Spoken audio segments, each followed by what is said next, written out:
এত কষ্টের পরও প্রশাসন কোনো পদক্ষেপ নিচ্ছে না। এত বড় বড় ইঞ্জিনিয়ারদের জায়গা এখানে, এরা এটা নিয়ে কোনো পরিকল্পনায়, কোনো ভাবনায় নেই। প্রত্যেক বছরই এরকম দুর্ভোগে আমরা পড়তে হচ্ছে। শিক্ষার্থী সাকিবের এই দুর্ভোগের বার্তা বুয়েটের স্টাফ কোয়ার্টারে থাকা প্রতিটি মানুষের। চারদিকে থই থই পানি জানান দিচ্ছে কতটা শোচনীয় অবস্থা এখানের বাসিন্দাদের।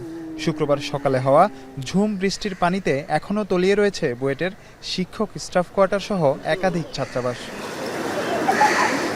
বছরে দু একবার হাঁটু জলে ভাসতে হয় জানিয়ে কোয়ার্টারের বাসিন্দারা বলছেন, অল্প বৃষ্টিতে ঘরের ভিতর ও বাইরে একই চিত্র হয়। নষ্ট হয় আসবাবপত্র সহ জরুরি জিনিস।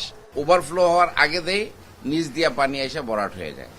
আমাদের সবচেয়ে বড় যেই ক্ষতি হয় সেটা হলো হাজার হাজার টাকার ফার্নিচার, এগুলো কোথাও সরানোর কোনো ব্যবস্থা থাকে না, এগুলো নষ্ট হয়ে যায়। পানি বাড়তেই আছে, পানি বাইরে থেকে আসতেছে, ওই উপর দিয়ে পানি চলে আসে, ময়লা টয়লা বাসা। এগুলোতে বিভিন্ন রোগ বালাই হতে পারে। তো আমাদের প্রত্যাশা ড্রেনেজ সিস্টেমটা একটু ভালো হবে ঢাকা শহরের এবং বুয়েটেরও। এটা প্রতিনিয়তই হচ্ছে আজ ৩-৪ বছর থেকে।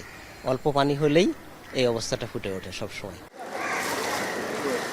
বুয়েটের সংশ্লিষ্ট কর্তৃপক্ষের কাছে বারবার জানিয়েও কোনো সমাধান হচ্ছে না বলে দাবি বুয়েটের টেকনিক্যাল এমপ্লয়ি অ্যাসোসিয়েশনের।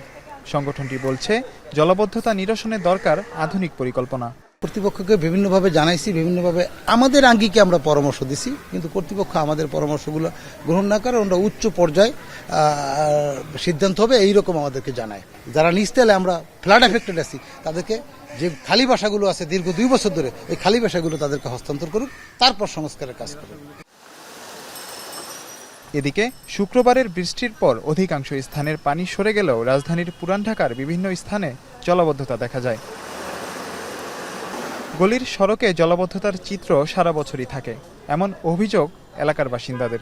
শিগগিরই ড্রেনেজ ব্যবস্থার উন্নয়ন চান তারা। প্রতিনিয়ত পানি থাকে, এটা তো একটা দুর্ভোগ আছে। আর রাস্তা পারাপারের জন্য রিক্সা ভাড়াও বেশি চাই। মেন লাইনগুলো জাম হয়ে গেছে, যে মেন লাইনগুলো যদি সিটি কর্পোরেশন ক্লিয়ার করে যায়, এই সমস্যা থাকবে না কেউ। এই 20 বছর গলি কোনো শুকনা আমি দেখি না।